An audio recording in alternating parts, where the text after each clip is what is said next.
Krista has spotlighted. Thank you. Got it. Okay, so welcome everybody. We are going to do 3 fabulous projects with Mako's Elements Glazes. And again, this is interactive. Please unmute yourself and ask questions, or if you don't want to unmute yourself, put it in the chat and Krista and I will answer you. Elements Glazes are awesome. They're beautiful, they're organic, they mimic the elements of nature. That was the whole purpose of the glaze line. They also look like a mid-range firing, but fired to a cone 06. Okay, so we're going to show you how you can use elements in combination. We're going to be using EL 110 Mudslide and EL 118 Blue Grotto. Thank you, Vanna. And if you can show the labels on the side, showing that they are AP certified. Okay, so this means in the liquid state, these glazes are non-toxic. So if you drink some, bon appetit, they taste horrible, but you won't get sick. Okay, and then we're also going to combine with a foundations glaze, FN 214 Pastel Jade. So we're going to be using all 3 of these on your platter, but we're also, which is, thank you, Krista, the foundations is also AP approved product, non-toxic.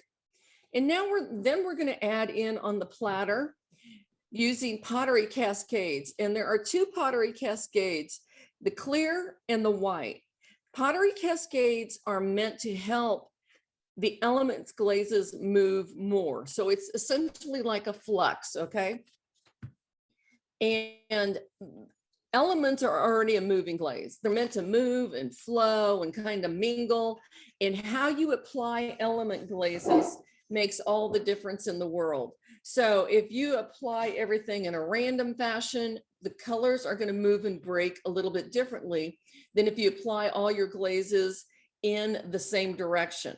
Heat work is also going to make a difference. So if you have an area in your kiln that fires hotter than another area and you fire a full kiln load of these glazes on, let's say, a mug, they're all going to come out just a little bit different, okay? Which to me is some of the beauty of this. And I think it makes it a little bit easier for customers to work with this glaze because it's not like you're doing specific brush strokes or you're not doing specific design work, okay? It's a little bit more random and loosey-goosey.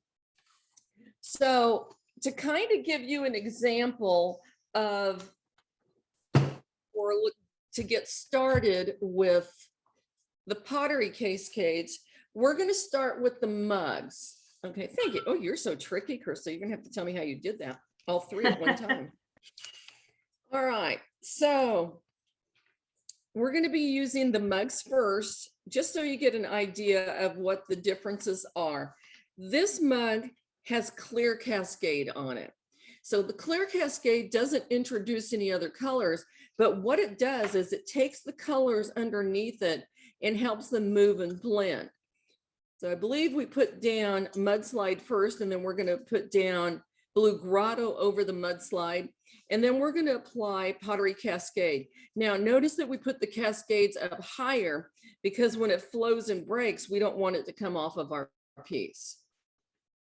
So we'll put it up higher. And I think it's so pretty how it moves and blends these colors. And then here's the Blue Grotto by itself. So you can really see the difference on what the Pottery Cascade does on the moving and breaking. And also the element glazes are kind of what I say is multi-tonal, meaning that they have a couple of different colors going in there. That's known as float. So you can see some of the browns, the light blue, the dark blue. The movement of the Pottery Cascades helps move and expose all of the float or the multi-tonal glazes going on. Yeah. Right. So this one is white cascade. The white is really vibrant. So a lot of times we will sandwich Pottery Cascade white between glazes to kind of help knock down that real vibrant white, but still have it introduce another color to it while it's also helping move this. I mean, how cool is that? So you've got all this mottled white going on with the Mudslide and the blue Grotto. So you've got some blues and dark blue, browns, and the darker colors where it's moved on here. This is really pretty. We put a little bit up on the handle, but again, we didn't go past the halfway mark, especially on a handle when you have the moving glazes. If you applied it all the way down here, it just became a slide and it could slide all the way off your piece.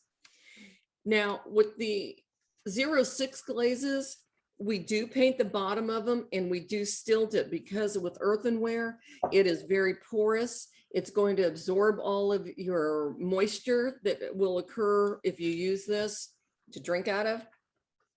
So we do encapsulate the entire piece of bisque with glaze, okay? And it's stilted at a 06. Does anybody have any questions? Does it make a little bit of sense? Because what we're going to do is we're going to start painting these mugs. We're going to do the outside, and then in between, when you're waiting for other glaze to dry, we'll put 3 coats of Mudslide on the inside. Everybody good? All right, I'm going to get my directions up here just to make sure that I just don't make stuff up as I'm prone to do when I feel like it. While you're looking, I'll just remind everybody of the colors. We have the Foundations 214 Pastel Jade. I know that my screen looks like it's a little digitally. Then we have 2 elements. We have EL 110 Mudslide and EL 118 Blue Grotto. And then we have the 2 Pottery Cascades, the clear and the white, PC 601 and PC 602. Sandra, you raised your hand. Did you have a question? How do you paint the bottom without damaging the kiln? Oh, you just use a stilt. Use stilts always. And the thing about these is I have a sample here too that you can see. They give you the look of stoneware, you know, of a mid-range product, but at an 06. So you can put this in there with all of your other stroke and code and, you know, crystal glazes and whatever else you're doing. It's great because it's versatile that way. So if you're not doing stoneware and you still want to have that look, this is a great way to do it in Fire Art Cone 06. But you do use stilts on the bottom. You don't want to dry fit it because that can let water get into the piece. Love these mugs. All right, Teddy. Okay. Spotlight. You're it. Thank you. All right. So this bisque is MB Mako Bisque 123 pottery mug. Can you still see my? Yes. Okay. Okay. So it's a pottery mug is what we're using. There's not a lot of shrinkage in this. You can see the before and then after being fired. So what we're going to do is we're going to use Mudslide first. I've already shaken mine up. Shake yours up. Pour some out onto a palette. Whenever I teach, I always recommend it being poured onto a palette as opposed to painting out of the pot because I don't want people to contaminate my glazes. And the thing that I've also found over the years is when you paint out of the pot, people load the brush up nice and full, but then they rake it. They pull it across this so they don't have too much. Now I've just taken half of the glaze off of here. So Teddy, we have a question before you get started. Somebody said that their Mudslide is very solid almost. What should they do? Do you have a suggestion if something like that happens with your glaze? Yeah, add a little bit of water to it and shake it up. I understand that that can happen because like the pot that I'm using is from 2016. Let me put the lid on and I'll show you what's going on here. So it can thicken up over a course of time because plastic still breathes. Can you see this? So the first two numbers is the year. Mine is 2016, so it's fairly old, and they can thicken up a little bit, but it's still fine. So you can add a little bit of water to this, shake it up good. If it's solid mud, you have to throw it away. If it's getting fungus on top, you can try it, but sometimes it will fire a little bit different. If it's rock hard, you're out of luck, you know, but you can add a little bit of water and it will fire just fine. I've been doing that because there's just a lot of colors that I get in and then I don't do much with it because I'm just doing it for a workshop and then I don't use it again. All right, my friends, what you're going to do is we're going to take both mugs and we're just going to work on the outside. That way you can put your hand inside, you can hold on to the handle. You're going to take your soft band brush and load that bad boy full. More is more, okay? And we're going to apply 2 coats to the outside. And when I'm in the bottom, when I'm in seminar mode, I don't usually do the inside at the same time because I don't want to trap all the moisture into the mug because it slows down my dry time. All right. Also with this color, when it has this orangey color, it has iron oxide in it, which can be difficult to get out of your clothes. So if you're going to be doing this in a workshop, it might be good to have some aprons or have people bring an old shirt or whatever, but to kind of protect your clothes. Now I did find, because I got it on my clothes when I was traveling, and I did find that if I get some detergent like Dawn detergent or a good soft detergent on it immediately and let it soak, I've been able to save my clothes. But if you let it sit, not so much, not so much. All right, so I've got one good coat. I'm going to smooth it out. I got a little cray there. And I'm just going to set this one in front of a fan. If you have a fan, that helps the dry time. All right, so I'm going to go to my second mug here, load my brush up and lay down a nice smooth coat. Now, base coating, you want to try to lay it down and not do this. Those short little choppy strokes, you're not laying down a coat of glaze. You want to lay it down as smooth as possible and getting in here on my handle and those little crevices. And I am using the number 8 soft band brush in the reflection brush line, the RB 140, because I knew that we were going to be doing large areas. And since I have the attention span of a gnat, I really wanted to be able to coat this fairly quickly. I do use probably the number 6, the RB, the smaller ones. Either one works. This is the CB brush line with the wood handle. This is the RB brush line with the acrylics. And I like the acrylics because if it's soaked in water, it doesn't, the paint doesn't peel off. They just look nicer, longer. Okay. Mako's brushes are natural hair bristle. So get a good coat on these. What's nice about earthenware bisque is typically by the time you get around on the first coat, you can typically start on your second coat.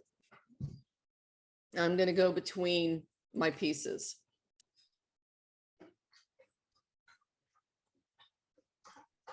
Smooth it out. This is a nice mug. It'd be a good winter soup mug too, because it's pretty substantial. It's a really good mug for Elements, I think, because it has the texture in it. Like you can really see it on the one that has the clear cascade even more. It just shows the breaks and the glaze in a nice way. Oh, I agree. Yeah.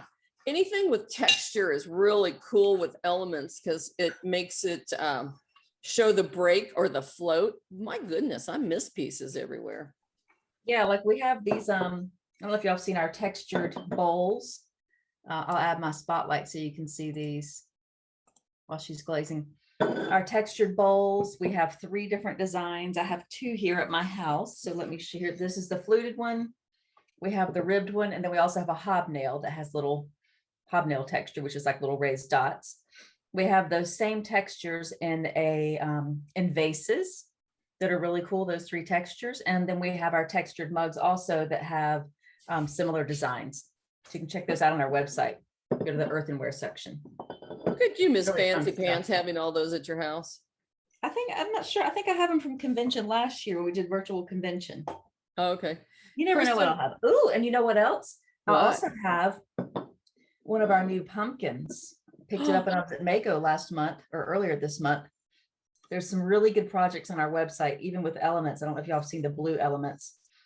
We have more of these on the way. I know they've been really hard to get because they're so cute, but we like them all through the fall.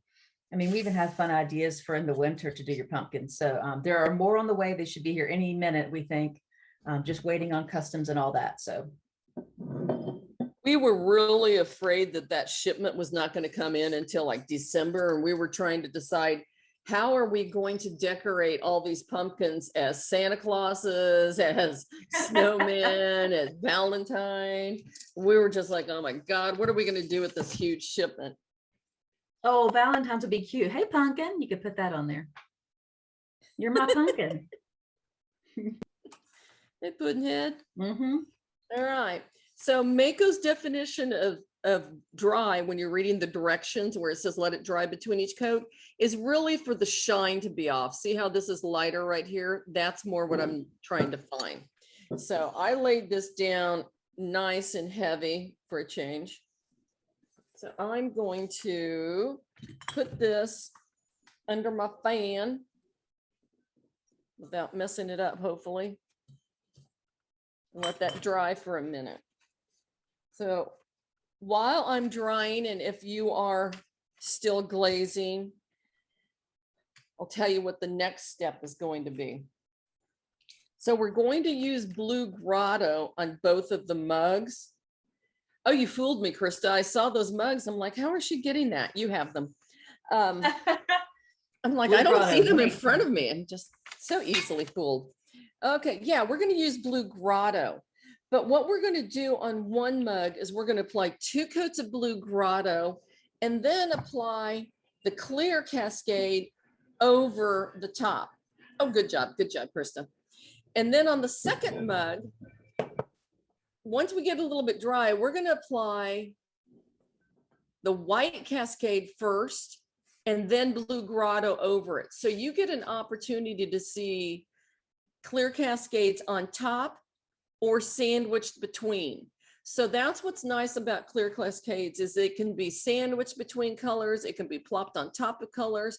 Always remember though, on a vertical, you want to stop about the halfway point or midway point so that it doesn't slip slide off your pieces. Those really are pretty. I might have to give this set as Christmas gifts this year with a little bit of coffee or reindeer poop with it and hot chocolate. You want to get your blue Grotto handy.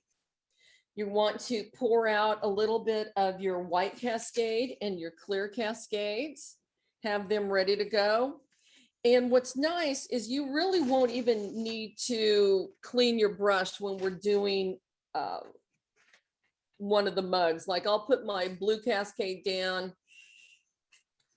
or actually, we'll start with the white Cascade first. So I'm going to use the same brush without even cleaning it and then add in the other colors. You'll see what I'm talking about. So if you're doing a workshop, this is the one thing that you'll need to be aware, is that there is dry time when you're layering all these colors. Or even if, yes, if you're doing it just as a walk-in. This is pretty easy to manage for customers just doing a walk-in basis. But when I had my studio, I had my Element glaze display completely separate from my stroke and coat or foundations, because I wanted people to go, well, what's this? So I could tell them you can use one or the other, but not together. Now, theoretically, you can use them together, but for me to manage my studio and manage the expectations of my customers, I said you could only do Element glazes over here, or you could do stroke and coat, okay? Now, Mako has some cool projects on the website that shows where we did, for example, a bamboo leaf with stroke and coat, and then we put, I think it was turtle shell over it, and it's stunning. But the white bamboo that we did actually kind of fumed and it changed and bubbled a little bit, but that was the look I wanted. But if you have a customer that is painting on a real specific design and then they put an element over it and it changes, it could be frustrating for them. So that's how I managed it. If anybody else manages it a little bit differently, you know, type it in the chat or feel free to open up and talk to us. I just try to do anything to make it easier for my staff and myself to manage. And if you just do it in a workshop, then it's very easy. You don't have to worry about it because it's not out for somebody to go, oh, this is a prettier color, I'm going to use it. I'm like, no. Hey, Teddy, could you Yes, ma'am. talk about if you don't have a cascade, how much difference would there be? Okay, so let me show you. So here is Mudslide. Where is my Oops, camera? let me give you an overhead. Hang on. Okay. Thank you. All right, so Yep. thank you. Here's Mudslide by itself. It is just, it's brown. It's pretty because you can see highs and lows in that, but you're not getting any movement whatsoever. So it just stays, I mean, I shouldn't say movement. You're not getting additional movement by adding the cascades. So, you know what you can do when we do these mugs, just to get an idea, is we'll take a little bit of the cascades and put it on the rim so that you can see it move down and get an idea of white cascade over the brown. And then you'll have the areas that there's no cascade. So it'll give you a good visual, but you don't get this blending. So here's like Blue Grotto over the Mudslide. You see it's more painterly, I guess is what you would say. It's applied on there evenly, as opposed to the beautiful flowing. I don't see my brush strokes. I don't really get the look that it's supposed to be for no fire. Yeah, this is a 06 product. Krista, what does it say on the jar of the Mudslide? I mean, the Cascades at using it at a cone 6? Because we do put on all the labels. It says clear with white float is all it says for the white one becomes clear with white float. So it's clear with white float. The clear says clear with a slight tint of blue. So the clear stays clear and turns a little bit blue. The white becomes clear with some white. So white doesn't change very much. Yeah, so basically these were the Pottery Cascades were intended to be a cone 06 product. But in our experimentation and practicing, we've seen that it will go up to a 6, but you're going to have a change. And that's noted on the label. And we do try to do that on all of our products. So for example, the Grotto, Blue Grotto, it turns dark brown. So it goes darker when it's fired hotter, as opposed to the lighter and the multi-tonal or the float that you see in here. Now, if you fired that to cone 05, you're not going to have much difference, are you? Some people do 05. There will be a little bit of a difference because heat work does affect this. So you know, if it's something major important to you, do a little testing first. All right, so let's do the white cascade first. All right, mine is dry enough. I'm touching it. It's not coming off on my hands. I'm not fingerprints and so on. So what we're going to do with the white cascade, had to look at mine and make sure I had the right one. I have the Blue Grotto in here. I'm not really too worried about this. So I'm going to pick some of this up and I'm going to apply it. You can use a clean brush if you want.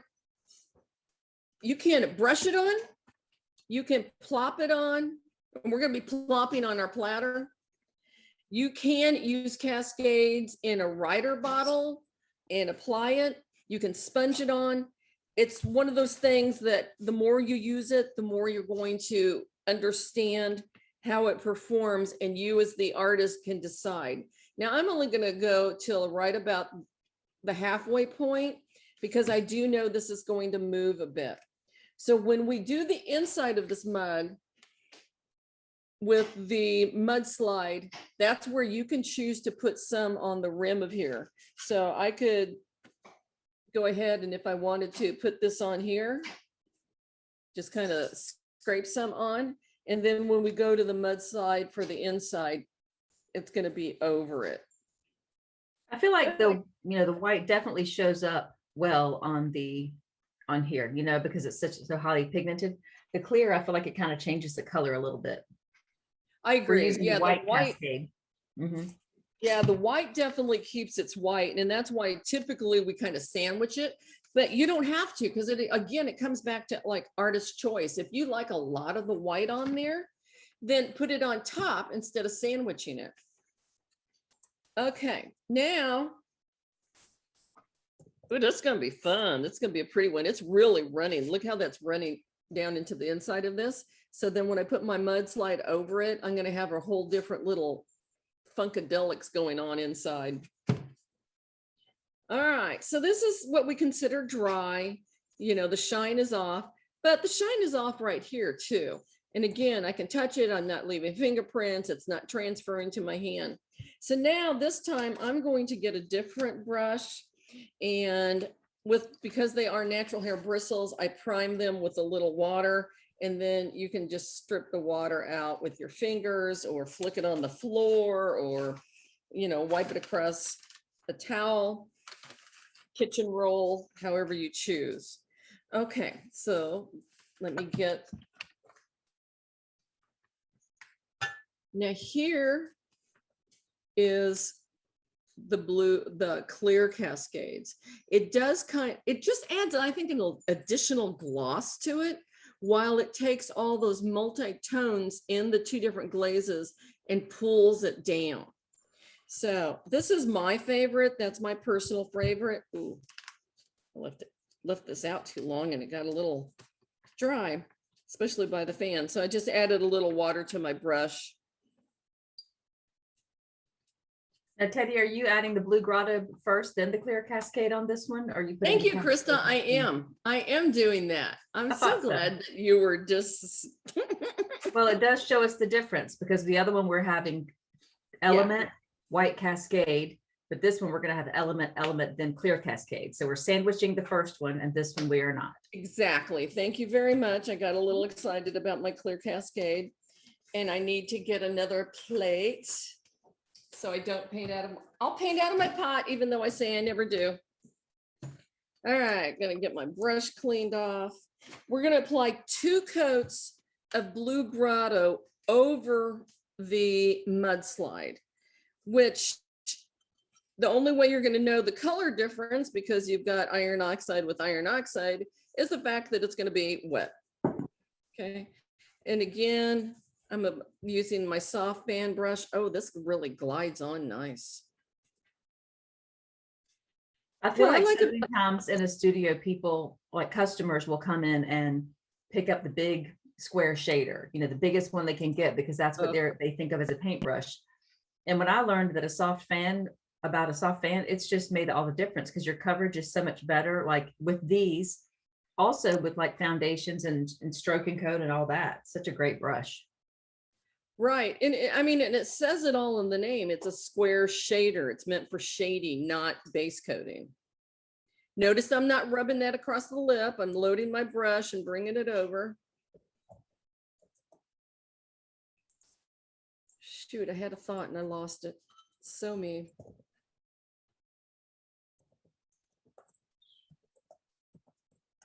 All right. Now, if you don't have, someone says they don't have blue grotto, they have Pastel Jade. The Pastel Jade is going to be for our platter that we're doing. But if you don't have blue grotto, you could just use the clear, and that way you can still see how the clear reacts on the element background. There you go. Good point.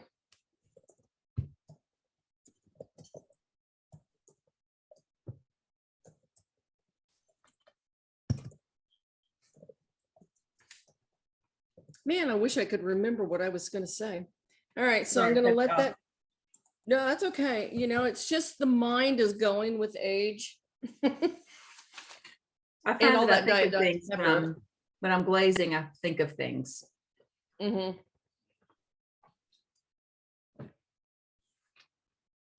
I know what I was going to say. What an Elements reaches a different audience. If you're a paint your own pottery studio, or if you have been typically doing brush strokes and design work. This is really nice for a whole different group of people. And what got that across my mind is my brother-in-law would bring my nephew into my studio, and he didn't want to do design work. He liked this because he knew he wasn't going to mess up. And the fact that it looks nice and rich and organic, and it looks like it's mid-range as opposed to low fire. So there are people that are just so intimidated using a paintbrush that you can reach different people by showing them how they can do layering, blending, and just adding in some cascades. When we get to the platter, which is just way too much fun, and we get to work with it wet, we don't have the dry time like we do with the mugs. You'll see what I'm saying. And we have offered this project before, or taught it before, the platter.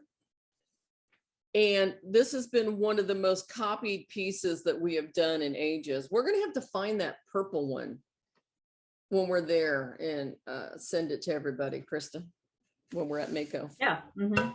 Okay, so briefly, because I'm using dry time right now, is what we're going to do on here. And isn't this pretty?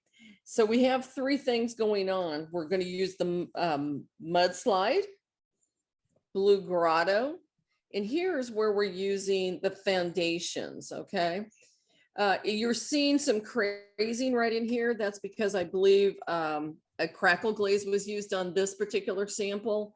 We changed that to foundations so that it would be dinnerware safe. All the colors are dinnerware safe on here. And you're not going to get this crazing, okay? And then we're also, you can see we put in a little bit of white cascade in right here. And there is also some clear cascade. So we've got a lot of plopping and layering and cool stuff going on. But if you have a couple of different brushes with you, you're going to be able to just keep moving on it. Now the back of this, we used foundations, black velvet or black, but there's no reason why you couldn't put Blue Grotto on the back or Mudslide on the back, you know, if you wanted to keep it more with the same colors or organic. That is going to be artist's choice. You can do that at your convenience. We don't have to do 3 coats of black on the class, okay? Anybody have any questions? There was some wonder about if we're putting all these coats on the bottom, like 3 coats of this, or 2 coats of this color, 2 coats of this color, why do we not have to worry about these glazes melting down and sticking to the stilts? That is a good question because it is magic of Mako. No, really, yeah, really, because the element line of glazes, they're moving, but they're not flowing. Does that make sense? So they're not really going to flow and move off unless you apply a lot of the cascade. And that's why I say, you know, stick to the halfway point with the cascades. So on the inside of this, there's 3 coats of Mudslide, and you're not seeing flowing. You're seeing the color moving and breaking with a couple of different colors going on, but you don't see it flow off the piece. So we're going to have a total of 4 coats of the glazes of the Blue Grotto on top and the Mudslide, but that's not enough for them to run by themselves. Krista, at some point, can you find the document on the website? Because elements can be tricky. We have some elements that are AP approved, but not dinnerware. We have some that are CL, caution label, but dinnerware safe. So there can be some confusion on which elements you can use, but it's knowing how to find the document and maybe you guys download it. We will also put this in the email we'll send you, because I think that's really important to be able to read the label and say, okay, it's a caution label, but it's still dinnerware safe. Or that's a caution label, I can't use this one. So having a document in front of you, I think is really important, because even yesterday I was talking to another staff person and I had the CL wrong in my head for a particular glaze. Okay, so that is one of the reasons why we wanted to do this Elements workshop with you, is to try to help alleviate some of that confusion. I can show you the dinnerware safe, the food safety page. Is that what you'd like to see? That one? Yes, yes. Okay, let me share my screen and I can show that to you. Hang on just a second. And if not, I have a document that we'll use. I'll show you this one anyway for sure, then you can show that one later. All right, so I'm Okay. going to share my screen. Okay. Okay, so here is our website. And if you go over here to resources and scroll down to dinner and food safety. Once you click on that, you can see all of the information about here from the FDA. Then this has descriptions about each symbol, and each glaze in our catalog or on our website will have a little symbol that shows if they're suitable for this or that. Talks all about it, non-toxic, specialty firings, everything. So this tells what the icons mean down at the bottom too. So that's a really, really great resource. And there's also some FAQs down here, because that is a thing that when anybody asks me, I send them there because it's too easy for me to get it confused. I want to make sure you can see it for yourself and make sure I'm getting the information out to you correctly too. And also, if you go to color, and move our little thing here, if you go to color and then, oops, go down to elements and Elements Chunkies. And Elements Chunkies, we're going to talk about those in just a little bit, I think, maybe. They're like a crystal glaze of elements. But you can scroll down, and this has all the information. Here's that project that we're doing about Elements Glazes. Talks about dinnerware safe or non-dinnerware safe, the seals that Teddy talked about. I keep trying to call Teddy different names today. All nice names, but names of friends. If you go to color swatches, and you'll see here on the screen, it says 101 and 101, 06 and 6. To make it easier to see, if you're working with 06, I just go up here to click 06. The only swatches that you'll see pop up are 06. So this is what they were intended to be. And you can see the whole palette here, but if you want to see the different colors, you just go, I'm going to click on Blue Grotto here. Love this color. See product information. And it is going to show you here how it changes at 06 and what it does at 6. And then here's some tips. This glaze will move. Take care when using. But as Teddy said, it's not going to move as much as if you had flux in there too. I'm sorry, or Cascade, which is a flux. There you go. Yeah, thank you very much. And another reason why it's not going to come down in your stilts is I didn't put all 4 layers or all colors on the bottom. I left the Mudslide on just the bottom. These are nice sharp stilts, hardly any movement. So can you see with the 2 to 3 coats of just the Mudslide, it comes down to my stilt a little bit, but it's not a real big heavy movement. All right, I went ahead and put my second coat of Blue Grotto on the outside of the mug, and I'm letting it just dry just a little bit. And then I'm going to show you on this mug that has the white Cascade, where there's quite a bit of a drip in there. I'm going to go ahead and start on my 3 coats. I didn't dust that off. How many of you blow into that and forget to close your eyes? Before I had glasses, I about blinded myself several times. We were talking here, Teddy, about using elements on the back and the front of a piece. There won't be any stress. So we're using it on the inside and the outside of the mug as well, and that's totally fine. Yeah, what's good about using the elements on the front and back is you have the same coefficients of expansion or COE, so you're not stressing it. Where you can get your cracking is if I put stroke and coat on the inside of this, and then I put an element on the outside, you can potentially get some cracking because stroke and coat are very stiff. They're non-moving at all. So that's how you can get such beautiful designs on a vertical surface and not lose the design work. It doesn't mean it'll happen every time that it'll stress fracture. it really kind of depends on the tensile strength of the bisque. So it seems like we'll get a run where a certain bisque just can't take here's the stiff movement, stiff glaze on the inside, and then all this rocking and rolling. Okay, so that's why the bisque might split. And I seem to see it on round cylinders that don't have any strong edges to hold it. I seem to see that the most.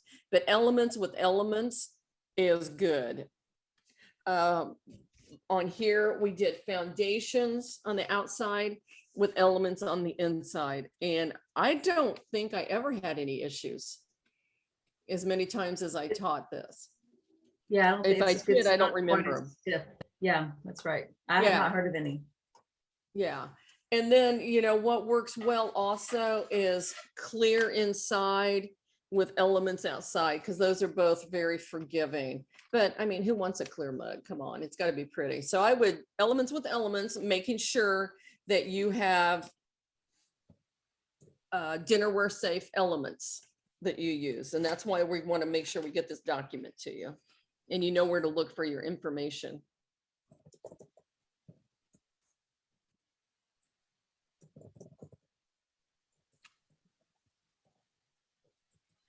You know, okay, so I'm reading this one that said it'd be helpful if you could refer to which Duncan product line is equivalent to what you were teaching. The reason I don't is I'm not that familiar with Duncan. I believe, oh shoot. I'm trying to remember which line this is closest to. I'm forgetting the name. You're right. We're getting a lot of Duncan instructors. And, you know, I just got to be honest with you, because I've been doing Mako for 20 years. I'm not as versed. I'll look it up in a minute when we're doing something else, because it's right on the tip of my tongue, but I can't think. Courtyard glazes. Isn't that it, Krista? That was very organic and natural. Yes, I think you're right. It's been a long time. Yeah, exactly. So the element glazes are probably as close to the Duncan Courtyard. I don't know all the chemicals that go behind it or the movement on the Duncan. I'm sorry, I wish I knew more. But since Mako only is carrying a small portion of the best of Duncan, I haven't put a lot of energy into learning things that we're not using. But I'll try. Oh, good. Marjan, thank you. Thank you, said Courtyard or Designer Glazes. Thank you. Appreciate some help from our distributor. Okay, so I now have 2 coats on the outside of the mug with the blue Grotto over 2 coats of Mudslides. Okay. Really good, not going to move, going to look pretty. But here's where we're going to add the clear Cascade. And this time I'm going to put it over the top, just so you can see a little difference. Now, I could have sandwiched it between the blue Grotto and the Mudslide. I could have done that if I wanted to, but I'm going to put it on the outside. I got some lumpy stuff. Mine is old. Yours will not have this, okay? So I'm going to apply it. And again, I could just plop it on here, pat it on. It doesn't have to be pretty because it's going to move and aid the movement in this. And also, if you have it lower or heavier in certain areas, there's going to be a little bit more movement where it's applied or plopped on heavy. So it's a pretty easy product to use.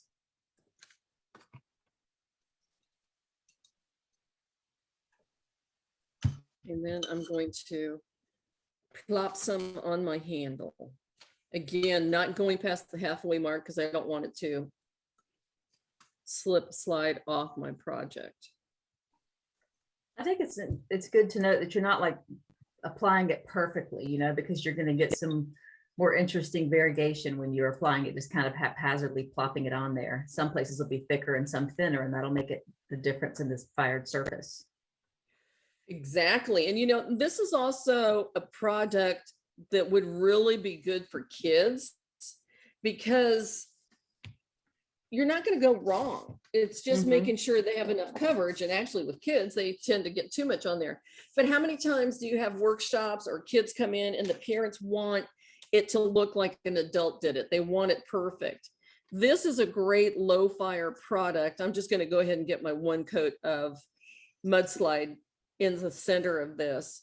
And if you want to move it around and put change it up and put blue Grotto on the inside of one of your mugs, knock yourself out. This is all about learning, seeing how it works. It doesn't have to be exactly like mine. I really just hope that you understand how the products work so that it makes sense to you and that you can use it in your work, or if you are working with other people, help them get theirs. Notice I am going around in a circle. I kind of tend to follow the shape of the piece so that when my float or the multi-tones, they kind of go down as opposed to just a straight line.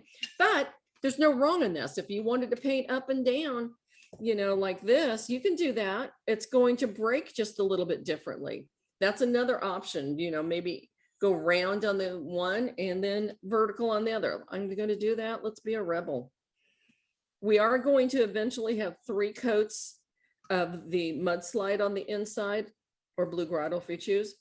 But anyway, this is a great product for working with people that are limited in their mobility, working with children, or anybody that's afraid of doing design work, because you're layering, you're putting together pretty combinations. You can find good color combinations on Mako's website so that you don't have to, you know, spend the time and effort doing it yourself and then not liking it. I have had to do that many times. I think, oh, I'm going to put these together, and I got to tell you, they're heinous. I don't know what it is about my color selection, but I do not do a great job. Hey, if y'all don't know, when you go to the homepage of Mako, I can just show you really quick while this is drying. When Teddy just mentioned the color combos, let me show you this. So going over to our, let me move this out of the way. If you go to color up here, and then you see low fire, mid range, high fire glazes, glaze combinations right here, that will take you directly to the glaze combinations that we do every month. And we have a lot of here on here for cone 6, but we are building our library of cone 06. So you can select by firing temperature, by product line, by color, and then of course how many per page. So if I wanted to say 06, and then I'm going to add elements just to make it even more filtered down, or you can leave it because sometimes we've combined elements and jungle gems. So there's different options there, but you can see all sorts of different things on here. So this is a really good resource going along with this project that we're teaching. Good job. All right, so I'm going to push these just out of my way so I can go to the next project. I'm going to let them kind of set up a little bit more, and then I'll add in 2 more coats on the inside of my mug, which whatever color you use, the blue Grotto or the Mudslide. Thank goodness there aren't more colors on here because I'm still having trouble getting the right names out. All well, right. That's one thing I like about this project is that you're doing 3 different projects using the same colors, and you're going to get such different looks each time. Right. So it's definitely cost effective to buy this stuff in pints and offer different projects to your customer, because you're not having to buy a whole bunch of stuff. Clean off the lip of my glaze. Okay, how's everybody doing? Anybody have any questions? Compliments, concerns? I get the compliments, Krista gets the concerns. Just like in everyday life. Yeah, when you brought up kids with elements, I thought what a fun Father's Day project that would be, you know, have kids come in and do mugs, and it's kind of a mystery even to the mom or whoever brings them in, how it's going to look when it's fired. Oh yeah. Oh, totally. Because I mean, look at, oh, it's icky. That was wet. But I mean, how in the world is somebody going to be able to believe that this turns into this. Mhm.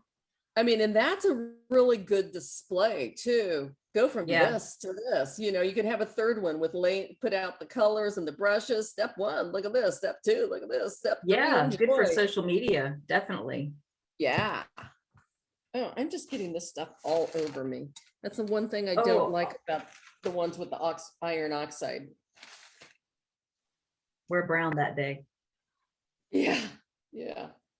But All you really right, could with your Brenna. social media do this or that and see if people like the one a project with the white cascade or the clear cascade. You know, you can have a lot of fun with that. No, I wish we'd done that. Trying to get, this is a big platter. This platter has been very popular for years and years and years. It's just a good functional size. Trying to have enough room for you to see me working on it.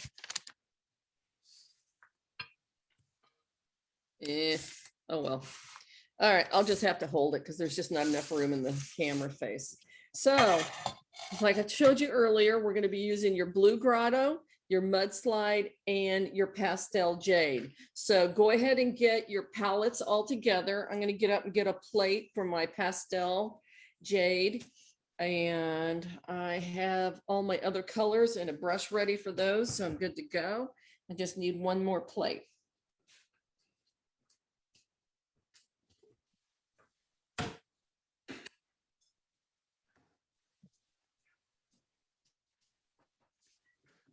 I really wish I'd made a cocktail for myself during this session. You guys would never know, but I would be very happy.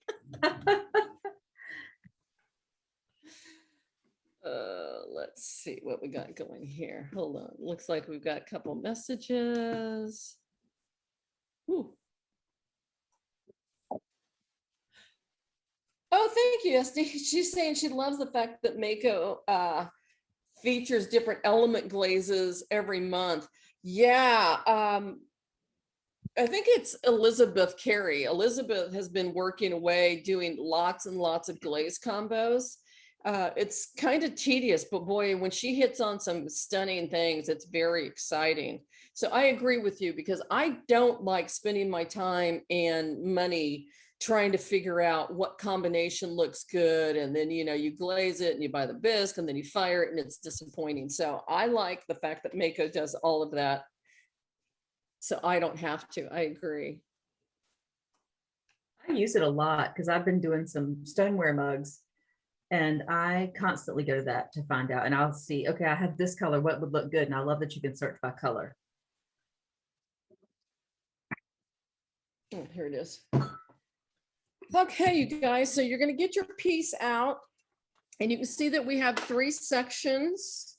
You're going to lightly just kind of with your pencil create 3 sections on your plate. They're random.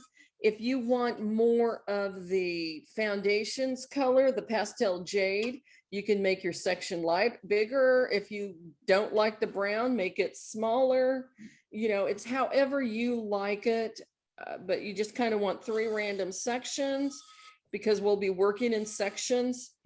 And when we put down the clear cascade on the bottom, I think you're still going to see your pencil line. If not, we can sketch it back on. Okay, so we've got that. We're going to take our clear cascade, which I think I've goobered up.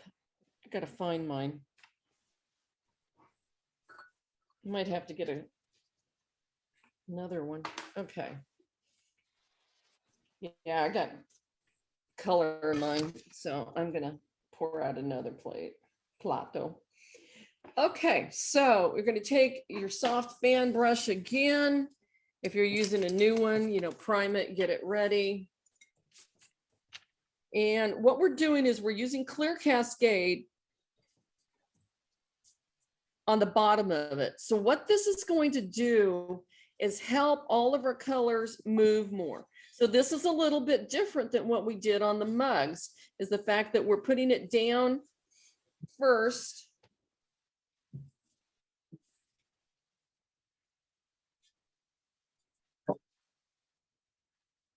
You can use a larger brush. I just grabbed the one that was closest to me. Doesn't have to be pretty because we're going to be sandwiching and layering all these colors on top of it. So we're adding movement before we even start. How much fun is that?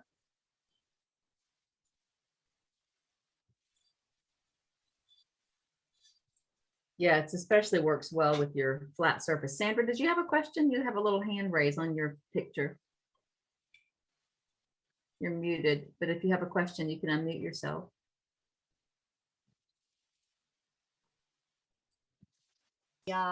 Shear.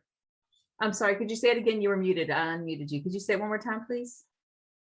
For the 214, if you wanted to, could you substitute an opaque instead of a shear, or would the shear work just better? You could probably use an opaque. It's just the look. You know, I do think sometimes these selections are artist choice. So if you don't have the sheer, I think the only difference is, I think it'd work fine. I think the only difference is if you, when you're layering the colors, you might see that other color through the sheer a little bit more, but they blend a little bit, but I think it's gonna be fine. Oh, I okay. don't think you could mess this project up. Okay. Oh, that's half the class, so that's good. I'm doing All right. one of the projects now. Try not to have me be bothered.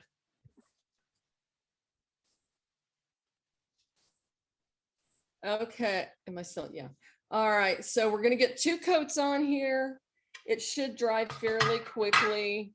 I'm gonna just tuck mine in front of the fan a little bit, just try to get the shine off of it.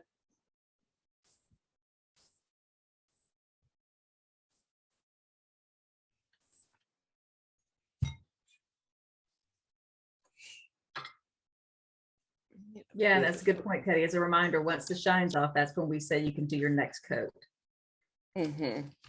Mine is still a little glossy. Let's see if I can. Got so many things going on in this table here.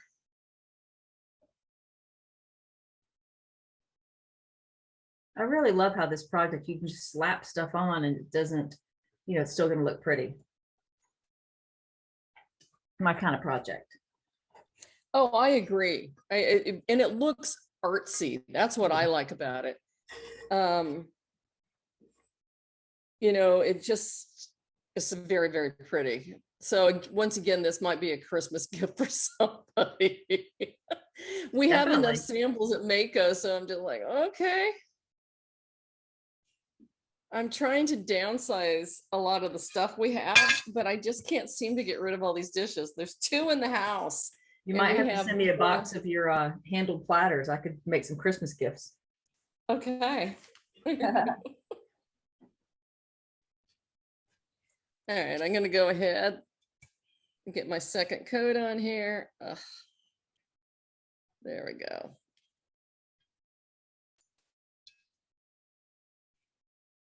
You should still be able to see your pencil line. And like I said, if you can't, you can always just kind of lightly sketch just to get an idea, or you may not even need to sketch depending on how long you've been doing this. You're just like, I can do that without a line, come on. All right, so this is going to add our movement, which is kind of exciting. So while you're waiting for this to dry, you are definitely welcome to bring your mugs back over and get, you know, your second and third coat on here. This is the one reason why I like in these workshops that if we do more than one project, that we're still busy.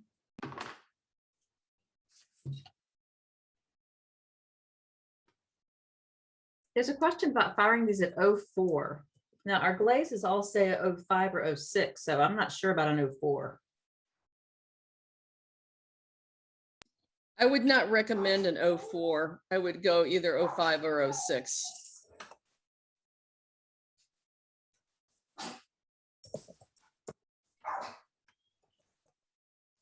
Oh, I can't wait to see what this looks like. Hopefully I'll get a load fired soon so I can show you all. Unless it's really ugly, and then don't expect to see anything from it. Now, Teddy, here's another question. You know, we on the mugs, we did the color first, then the cascade. if you were to do the cascade first on a mug, you would have to be a little bit more careful where you put it and how much before you put your colors on top. Would that not be the case? You have to You worry about your still, yeah. pigment. General rule of thumb, if you can do the cascade first on the mugs, if you want to, it's just different. Again, don't go past the halfway mark with that cascade so that it doesn't slide off your piece. You know, maybe on your first time trying it, because everybody's got different touch. You know, my one coat could be somebody else's two coats.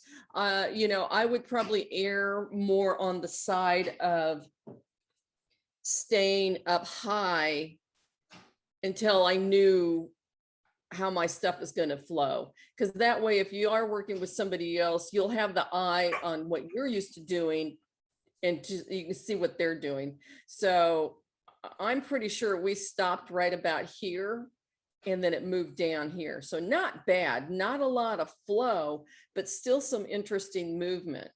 Okay. So But if you're working in the studio, go ahead. Yeah. Yeah, I would have started up higher Mm-hmm. and stopped no farther than here. Yeah, and in a studio environment, depending on how you manage your studio and your customers, you may choose not to do it on a mug in case they start applying it all over the place. You know, you'd have to make sure you can really control that. Yeah, I mean, bowls are really nice because you can do the cascades on the inside of a bowl, and then you don't have to worry about if it moves way too much. It's just going to be part of the design work. So that would be a good way to get started until you get the feel.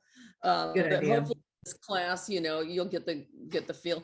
That's the hard part, is we try to make it where everybody can do it, but we all have a different touch. And isn't that why everybody's a different artist, you know, the touch. Yes. Christine, definitely use these on the mugs. Yeah. This technique, you could do this on mugs too. Again, just be careful on how much. Oh, the sun came out and it's blinding my images. Okay. All right, so I'm putting this, so I got my second coat, I believe it is, on the inside of that. Going back to my platter. All right, I'll put that aside. Got so much stuff going on. All right. So get your Pastel Jade out. And you can do this however. This is just how I'm going to work it. I'm going to work the Pastel Jade first. Then I'm going to do the Mudslide. And then I'm going to do the blue Grotto. Okay. We're going to be doing different coats. Then we're going to come back, and to get our coats to merge, we're going to be using white Cascade, kind of plopping over where they meet. So really right here is the only place that I have a clear definition. Here we plop the Cascade over where these two meet. Here we kind of plopped it where these two meet. So it blends it and you don't have a real specific line. So we're going to start out with the Pastel Jade, and it's going to get 3 coats in its section. The blue Grotto and the Mudslide, we're doing 2 coats. 2 coats here, 2 coats here, 3 coats here. So I'm just going to start with the Pastel Jade. If you were teaching this or doing it yourself, are you going to ruin it if you do it a different way? No, no. Even the several that we have at the studio, at the office, look different, you know, even if they've all been done the same, same color, same person, they all look a little different. I went with a larger section of the Pastel Jade just because I like it. So we do have some dry time here. I'm going to go ahead and do the inside of my handle. You can do it the color that it is, or on our sample, we did black. Okay, there you go. You can see the black. So I'm going to do a fun color. I like color. Once you guys have done your pieces and you fired them, you could share them on the Mako Creative Studios Facebook page or the Mako Earthenware Society Facebook page, 2 pages that are dedicated to Mako and the Mako earthenware all to low fire. So we'd love to see what you did. Or if you post it yourself, just tag us, either one of those, Mako Earthenware Society or Mako Creative Studios. Good job, Krista. That's why you're here. You keep it Make going a good on. teamwork. Actually, we do. All right, sorry, I had to fix my hair. All right, so now I'm going to go to Blue Grotto, if I can find it.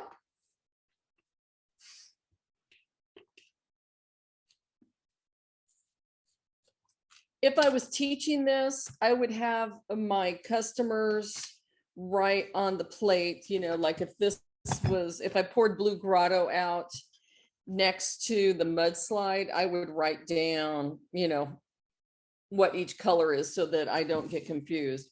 Right at the moment, I've just got my pots going on, which I say never to do, or I never do. And I guess never say never is the key on this, right? So Blue Grotto, I'm going to do this bigger area. I like the Blue Grotto. Mix that up pretty good. All right. And then we're going to apply 2 coats of it. And this is where it gets crazy because we're going to have iron oxide next to iron oxide. Now you want to overlap the jade. Is that jade? Yes, a pastel jade. Thank you, Pastel Jade. I really like the way this glaze just flows on. So I've got a nice full brush, bringing it up to my color, my edges, laying it on. I'm going to go ahead and do my up here with the blue.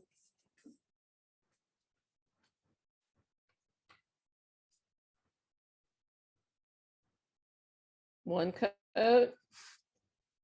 Now I've got my Mudslide on a completely different plate so that I don't get them all messed up. Except I can't. And on my 3rd section, I'm going to add on a coat of Mudslide. Again, we're doing 3 coats of the foundation Pastel Jade, 2 coats of the element colors. And we are definitely going to need the fan here. And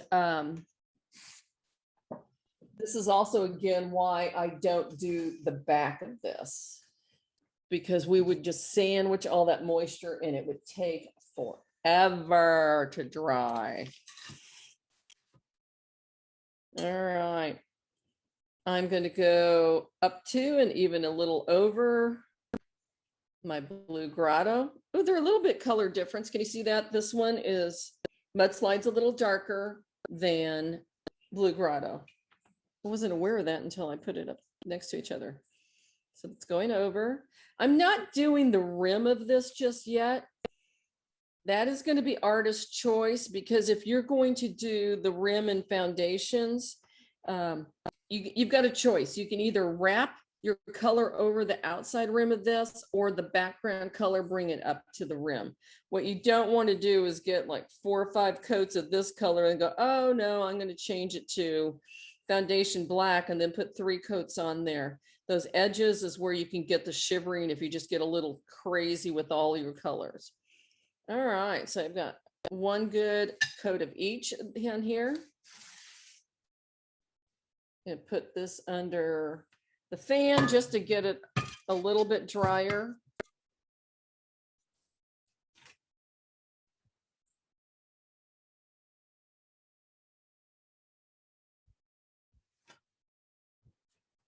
And now I can go back to, oh, it's amazing how I keep missing the same spot repeatedly. And this is my 3rd coat, huh? I'll pat it on. Make sure it's thicker.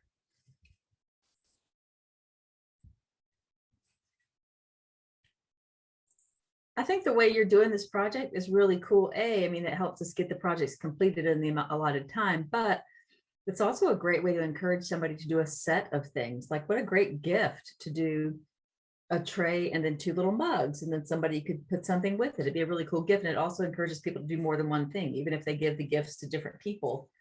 Get a lot done in one little amount of time. Good point. Gift giving classes are always good. especially this year, people want to get out and do things again, you know. I think this is a really, love the idea of doing multiple projects, because you can so easily in this, because it's not a lot of detail and focusing like you have in a stroke and coat project.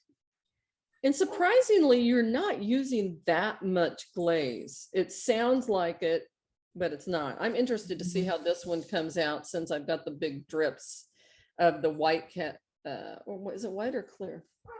White. Put it on the rim. Yeah, now I want to go glaze some. Maybe I'll do my 2 textured bowls I showed y'all with my stuff.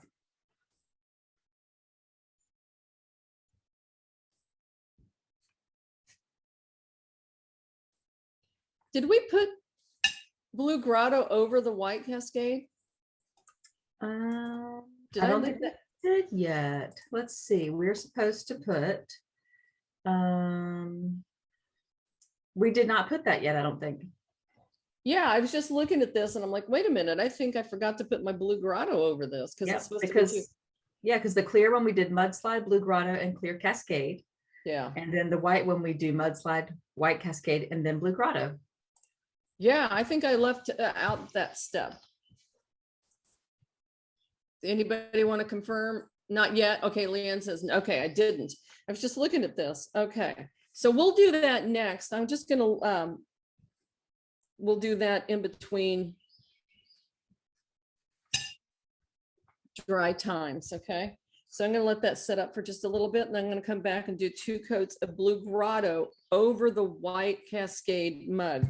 And you can really kind of tell a difference. This is more of a grayer color, the clear cascade is. I wanted it on top, but with the white, I really wanted to put blue grotto over the top of it. I'm just looking at it and I'm going, wait a minute, I think I forgot to do that. Well, one way to remember is that you have 3 different colors basically on each mug. You have a cascade, which we can call a color, 3 different products, I should say. A cascade and 2 different elements. So that would help you remember if you're teaching someone how to do it, make sure they've done 3 different things on each mug. Well, and also this mug should look like this. You shouldn't see the cascade. That's Right. what caught my attention, that I'm just like, wait a minute, I think I moved on without us finishing this mug. Layering nice long brush strokes. If you hear the brush dragging, you haven't put enough, you don't have enough glaze on the brush.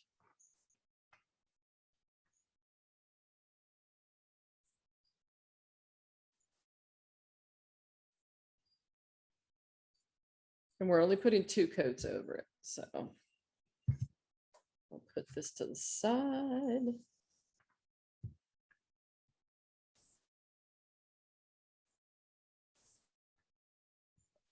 You can also, if you have paper down like I do, have the customer put tick marks.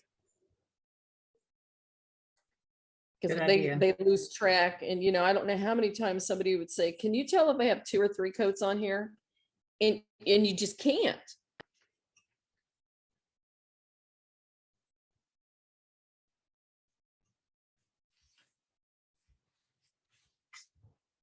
All right. I'm going back to my plate. I only have 1 coat of each color on there so far. I have glaze all over me, all over my chair. I'm glad I put paper down. Is anybody else just as much of a slob as I am? I don't think it's in my hair yet.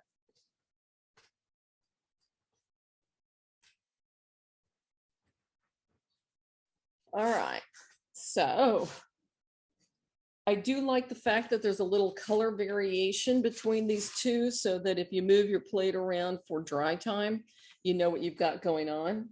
So I'm going to add my Pastel Jade again. I'm going to go over, I want some blending of these colors.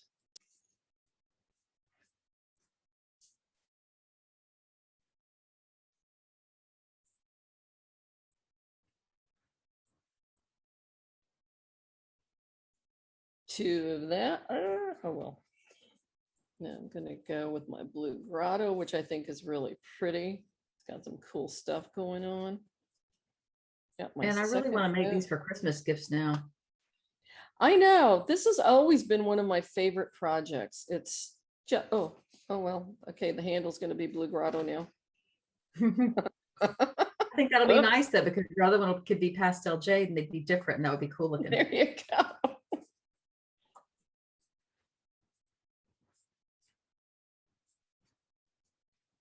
Oh, yes. Oh, mama happy.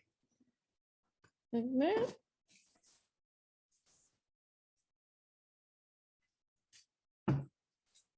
Yeah, you'll definitely have to share your finished pieces so we can see what they look like because they're all going to be so different. Oh, they are. They're gonna Similar be- but different, you know. Hey, there's Lillian. She was the first contestant on Colorwise. Hi, Lillian. Woohoo. Hey, have y'all heard we have a game show called Colorwise? And you can come on. It's on Tuesdays at 1 o'clock, and we do it once a month on the Mako Creative Studios Facebook page. And Lillian can tell you it was fun, and she won prizes. It's all about Mako products. Check it out. If you want to be a contestant, just send me a message.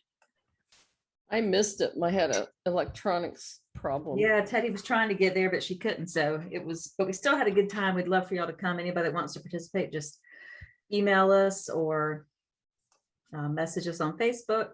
It's fun. Different games all the time. You could challenge somebody. You can make Teddy do funny things. Oh, you don't have to make me. It just happens. Speaking of, have y'all need to go on Facebook if you haven't and look at the bloopers reel from when we did a lot of filming of videos last month at Mako. It's Oh God, I basically tormented Teddy you. laughing the entire time because she's such a mess and so funny. Oh, I felt bad for you after I watched that because I'm like, I just tormented the heck out of you. But I still laugh.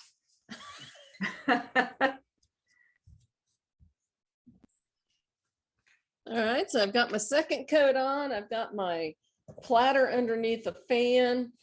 We don't recommend, Mako does not recommend using hair dryer or heat to dry your glazes because it makes it like a skin. You have the outside will dry first and then the inside may not dry.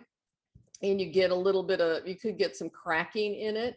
We did a technique where we force dried it on purpose. We use it in a hair dryer and the top color pulls back, revealing the bottom color, and it's really cool. But if you're not looking for that, you definitely want to just use room temperature, ambient heat, or ambient temperature, like what I'm doing right now with just a room fan. I had a little drying station with just fans set up in my studio, and it never ceased to amaze me how people would put it right up against that fan. I'm like, it just needs to waft over it. You don't need to blow it off the piece.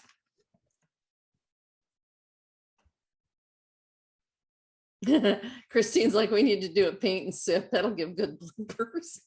Yeah. Yeah, I will be. Since it I will starts be at 1 o'clock censored in a the lot. afternoon.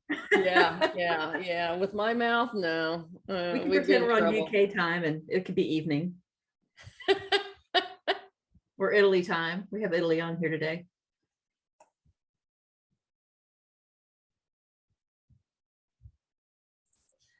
It's not a. Oh, okay. You put it on there. Yeah, Colorwise isn't a Facebook page, but it's on Mako Creative Studios page. Yeah, it's just a little game show and it's fun. So last time we did like a multiple choice type thing where we showed a project and Lillian successfully guessed every product right. We did some, gave her some descriptors and then she picked the right one. She aced it. She got everything right. Yeah, I'm just going to leave this under the fan just enough so that I can get my third coat of the Pastel Jade on, because we really don't need the rest of the colors dry to do what we're going to do our plopping. We're going to plop. Plop some glaze. How you guys feeling? Let's do a thumbs up. I want to look at everybody and see how you guys are feeling about using Cascades and Elements. Thumbs up if you're like, yeah, I think this is good. I can do it. Okay, good deal, good deal. Seeing some thumbs. Seeing a lot of people that are not using their video. Okay. Thank you. Whoo, I got 2 thumbs up from Susan. Yeah, yeah. Okay, Hey, good. you know what, Teddy? One thing we haven't talked about at all, and you might want to talk about this since we have some time, is chunkies, Elements Chunkies. What about them? We No, I'm haven't really kidding. I'm talked about kidding. 'em. I'm kidding. Yeah, we have a few element chunkies that basically what it is it's an element-based glaze, but they've milled in some little crystals into them so that you get these nice little blooms, kind of like the Jungle Gems crystal glazes. There's not a lot of them, but it just adds that little extra something something when you're glazing to the elements lines. They're really pretty. Can you pull up like the color swatches? We used Sure. to have more, but anytime Mako discontinues something, it is because it's just not meeting our sales needs to manufacture it. We need X amount of gallons per product sold over the course of the year. And after a couple of 3 years of them not meeting the sales goals, then we discontinued the glaze. So you can see them on here. They're at the, if you go to the, when you go to the product pages for Elements, it takes you through all the Elements glazes. I've made it to go to cone 06. And then they're just all on here together. So you have the regular Elements and then the chunkies come after. So you can see like Glowing Embers, Jade Pebble, they're just all in a row. And they start with the number 2 as opposed to the others starting with the number 1. Good Of course, point. there's a few Start that with call the it, two. there's a few others down here that are not, what do you call them? Chunkies that start with a 2, but Yeah. You know what? This is a good point right here. First of all, on the chunkies, you can see the little crystals in the glaze base. The spotted walnut, you guys, is to die for. It does move quite a bit, just as an FYI. So you might want to recede your coats on that one. But if you keep going, see how it goes EL 213 Painted Desert, but then in the elements we have FN, which is typically a foundations line. What happened is those 4 greens started out as a foundations, but because of the chemical composition of them, they really should have been in the elements line. So we moved them to elements on the pages and all of our products, but because we didn't want to mess up all of our distributors with them having to change all of their SKUs and everything, we left them in FN, but they really should be in EL. So if you ever buy one, because I did that even knowing afterwards, I'm like, oh my God, these are mislabeled. Look, this says FN, but it's actually an element. It's not. Okay, so that's what we did is we moved them over to the elements, but left the FN. They all have a little copper base to them, which is why they really make more sense in the elements line. But yeah, the spotted walnut I think is very, very pretty. Painted Desert, we've done some cool things. So like Krista was showing you, you can go onto our projects library and sort through and put in any of those chunkies to see what we've done with them, to give you guys an idea what you can do. question is chunky versus jungle gems. We Elements Chunkies, that's what we call the Elements Chunkies. And jungle gems are the whole line of crystal glazes that are not based with an element base. Yeah. Same premise, just different base glaze. Correct. All right. I'm going to hit my 3rd coat. And you can see I got a little bit of my elements in there. I don't care. It's kind of a random. Get my 3rd coat of my Pastel Jade. Now, my other colors are not completely dry. And again, I'm really not too worried about that, because what we're going to do now is we're going to start our very technical, highly skilled, highly trained plopping. All right. So we're going to take the white Cascade and we're going to plop over where the colors meet. Couldn't remember. So here you can see the white Cascade because it introduces a little white. Okay, gives you an idea of what we're shooting for. I need to change my view so I can see what I'm doing. Speaker gallery. Woohoo. Okay, so I'm going to take my white Cascade. I got to take my fan brush. I'm going to pick up some of this and I'm going to plop it literally over the areas where the colors meet. And that splatter on there, no worries at all. No shame, no blame. And I even picked up some of my color and added it in. It's not going to hurt a single thing because we're just trying to get these colors to blend a little bit more and not have such specific areas. So I accidentally splattered on here. I'm going to even do it a little bit more. You can take your script liner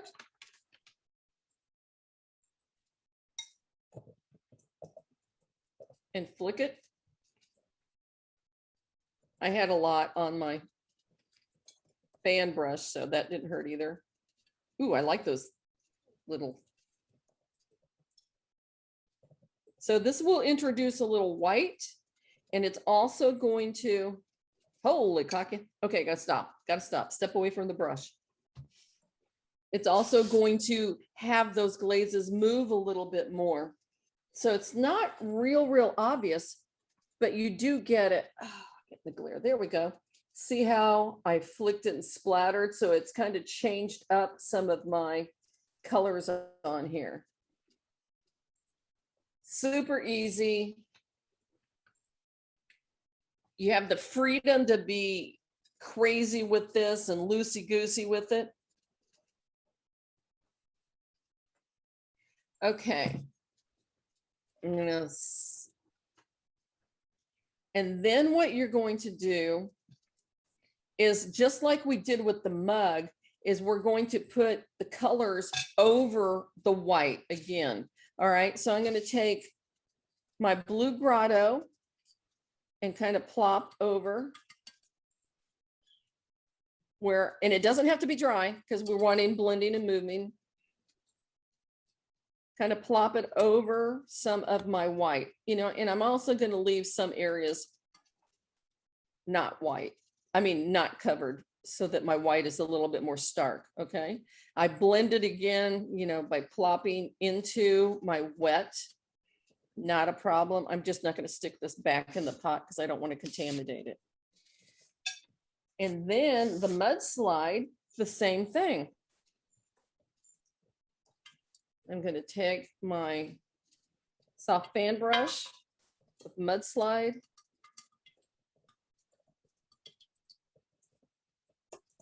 Plop it. I'm going to leave some areas a little whiter than the others, just to be crazy.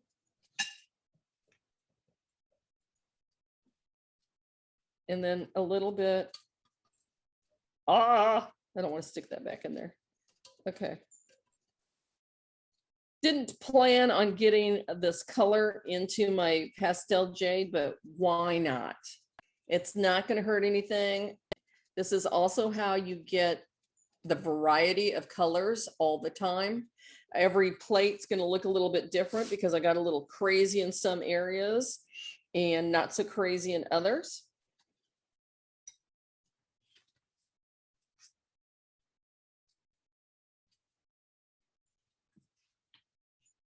And while this is still wet,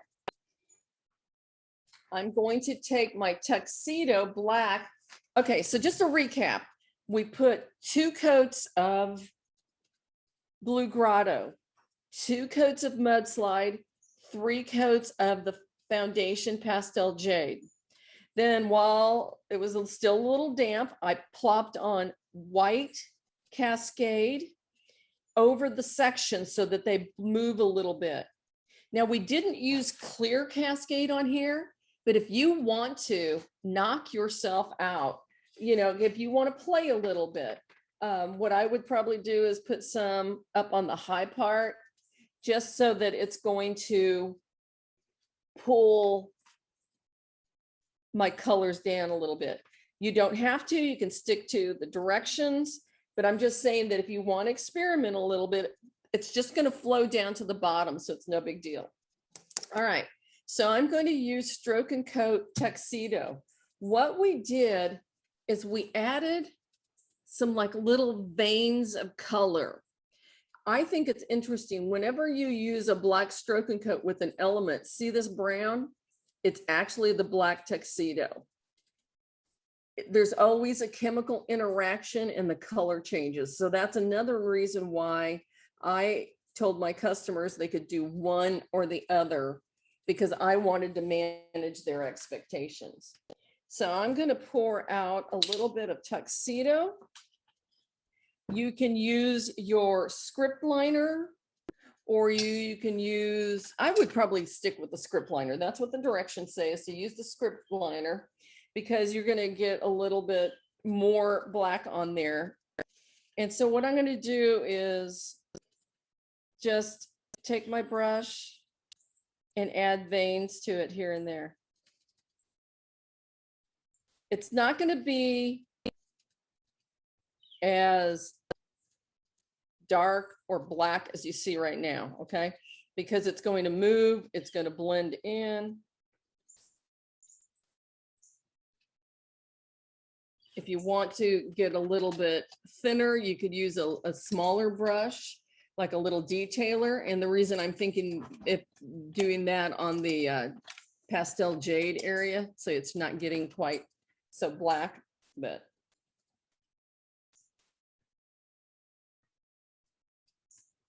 why not try, huh? Ooh. I don't know why I sounded like a ghost just then. So we're just doing some little veining. I'll tell you, that just looks like a hot mess right now. But It's gonna be pretty. it is, look at that. That's amazing. I That love is how art. the black, this black change, it changes everything, you know? Yeah, it does. So again, you know, you can play a little bit. I'm going to add in a little bit more of my clear, just because it is my favorite. But you don't have to. You can follow the rules. And don't forget, we have the clear underneath all of this. So that's going to help everything pull and move and blend together even more. To me, this is a stunning example of like, people are going to be like, no way this is going to be pretty. No way this is, mine is going to look like yours, and you will. And you guys, that's it on the front of it. You are not going to put any clear glaze on this. The clear glaze will change the color of it. It is going to fire glossy and shiny. Just like this one, you can really see the gloss on it. The Mudslide is not as glossy. It's a little bit more matte than the blue Grotto, which I think is pretty, because then you have like your transparent, you've got this going on with the gloss, you've got this with the little matte. The back of this and the handles in here and up to the rim, 3 coats, artist choice. You can use the foundation black or any foundation color you want, or you can use either one of the element glazes. All right, my friends, I'm going to do gallery view. I want to just see who's working away, who's done.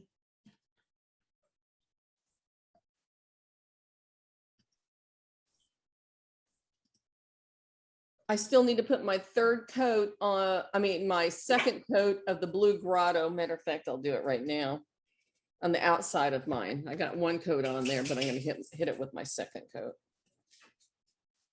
So you guys, hopefully you can see that this can be very easy to work with. I think sometimes it's just knowing what's going to come out of it, what to kind of expect. The glazes are moving. You can combine them, the element glazes together for a different look. You can use them by themselves. They're very pretty by themselves because they do have that float, more colors than one in it.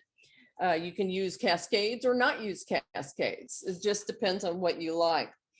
It's very easy to use. And I think sometimes that's why it gets confusing, because it's not like there are set rules and you know there's only one way to do it. There are so many ways that you can use element glazes in your work. How much glaze do you think you used overall, Teddy? Okay, so on the blue grotto, on these 3 pieces, almost half, but not quite. So that is 2 ounces of blue grotto. I used maybe an ounce of Pastel Jade.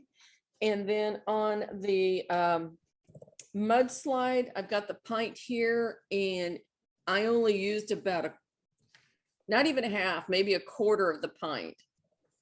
So on 3 pieces. So see, a pint is 16 ounces.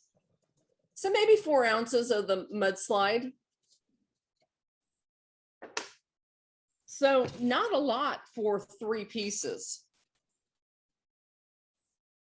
Oh, I haven't done the back yet. So yeah, I would say 4 ounces. If I did Mudslide on the back, I would definitely say 4 ounces. I'm probably going to use blue grotto on the back of this because I just like that color more. Yes, you can do a foundation on the back, or you can do an element. Either one on the back of the platter will work just fine. Not stroke and coat on the back because it's a little bit more too stiff. I can't get the words out. It's stiff whereas the elements aren't, and that could cause some tension.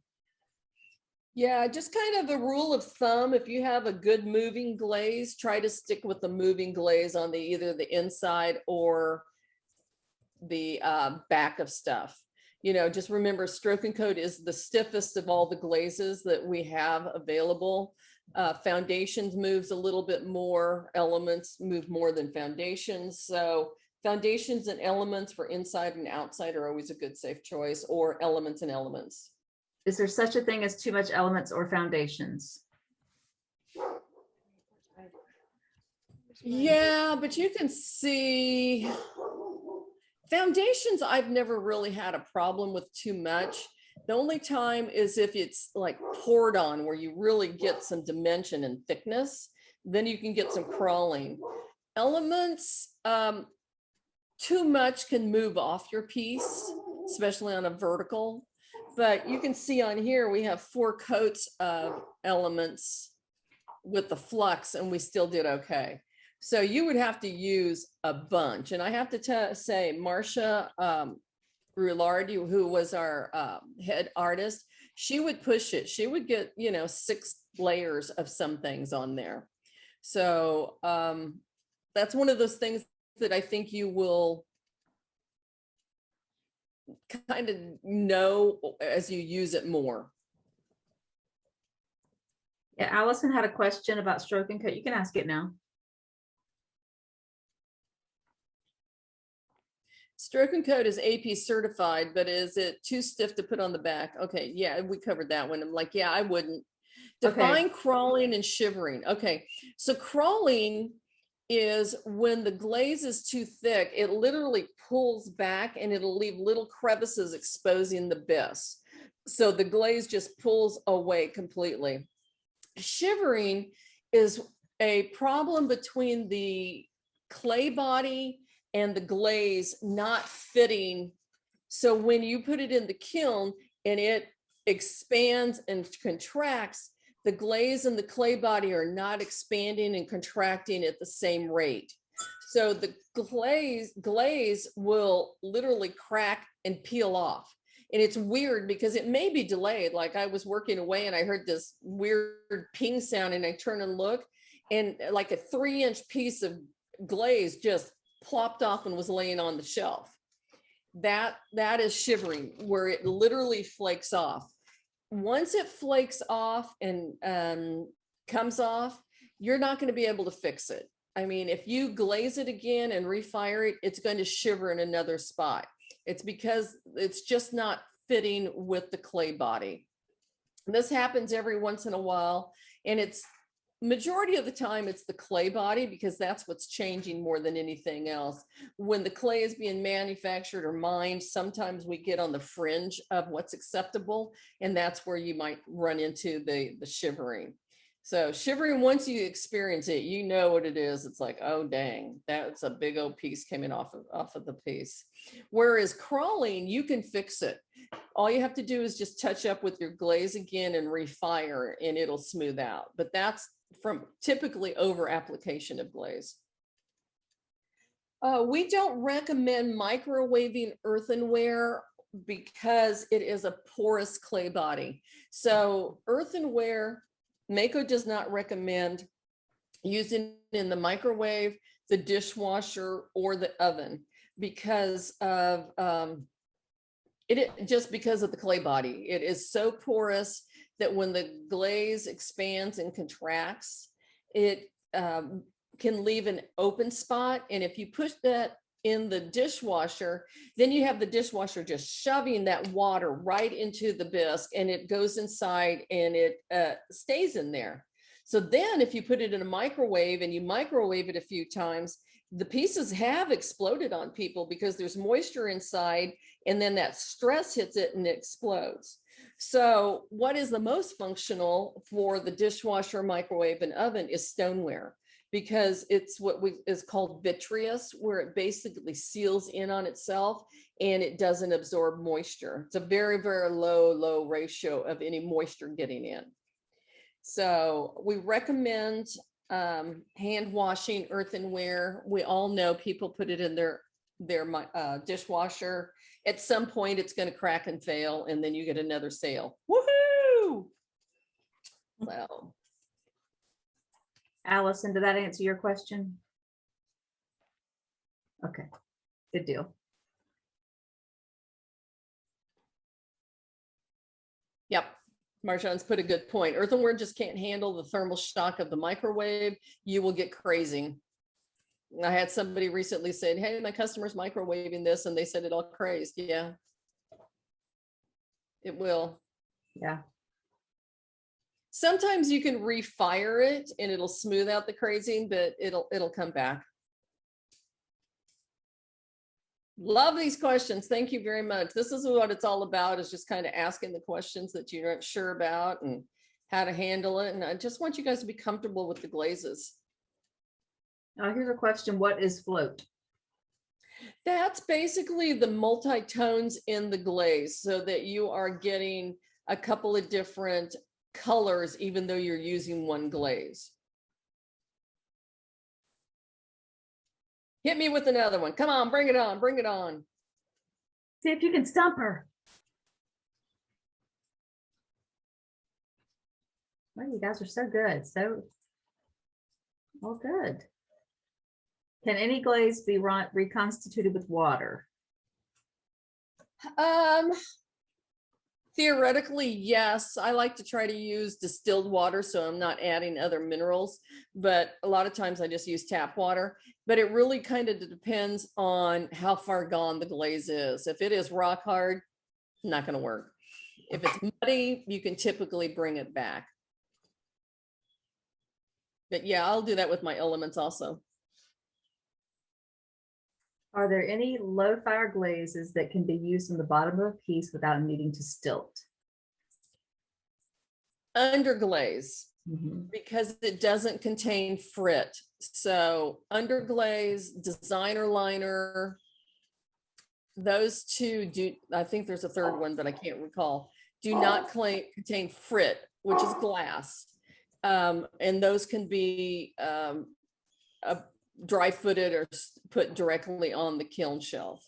Other than that, with the low fire glaze, especially all the fritted glazes Mako produces, they need to be stilted so that they don't stick to your kiln shelf.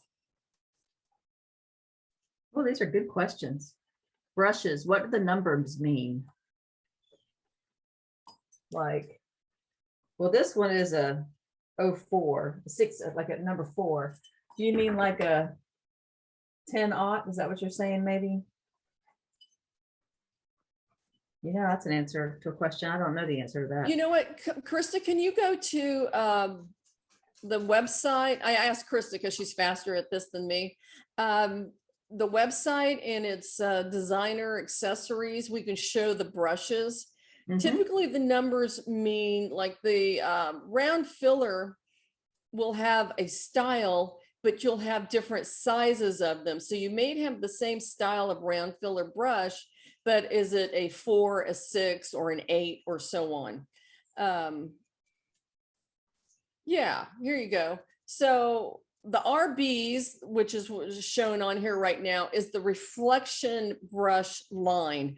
Those are all acrylic handled. The CBs are all the wooden handled. So that's artist choice. You were fast. You were fast. Okay, but see, if you look at the liners, you've got the 110, number 10, 10-aught liner is very long bristled, but thin. And then you have the CB 200, number 0 detailer.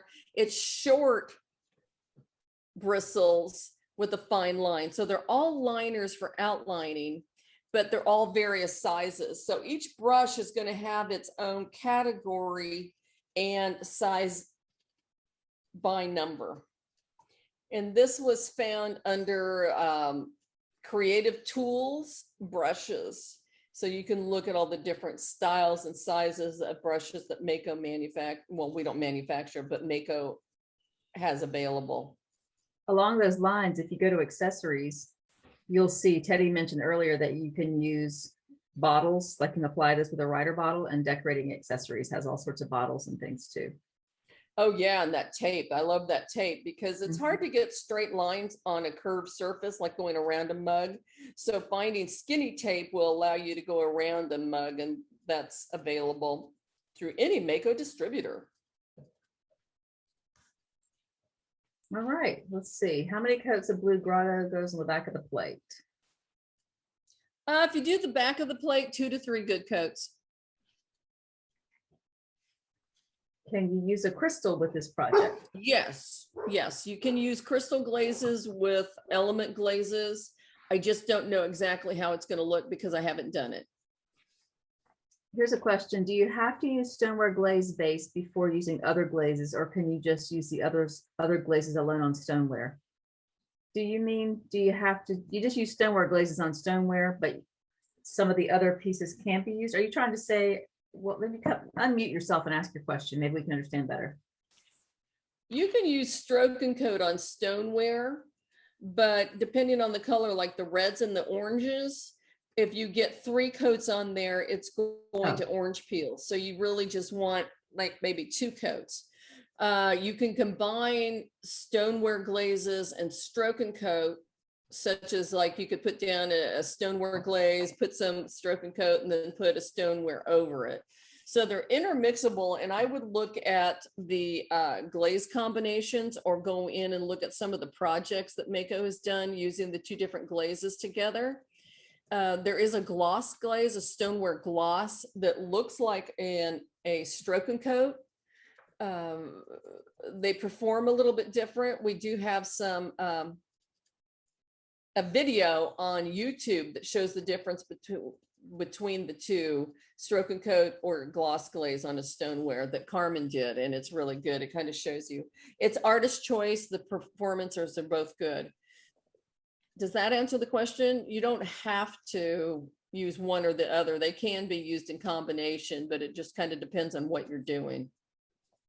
But you just can't use stoneware on earthenware, because when you fire it, you have to fire it to cone 06, and the stoneware glaze is not going to mature.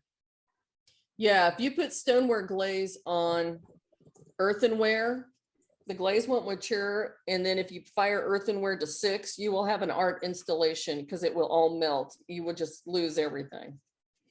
So stoneware has to go on stoneware. Is there any other question? I think we got it all. Oh, did you answer this question? Element says to apply 3 coats. Why are we getting away with 2 coats today on the platter? Elements say, yeah, why are we getting away with 2? We're putting 3 on the back, but you have all these other layers also on the front of the piece. Because you have the cascade, you have the glaze. Yeah, plus, you know, we have the, on this platter, we have clear cascade and 2 coats of the element. So there's really like 3 things going on there. And, you know, it also, everybody's got a different touch. Marcia, everything's going to be Marcia. She never did more than 2 coats of anything, but she had the touch. If I do 2 coats of foundations, I am going to be streaky and uneven because I'm a very erratic glazer.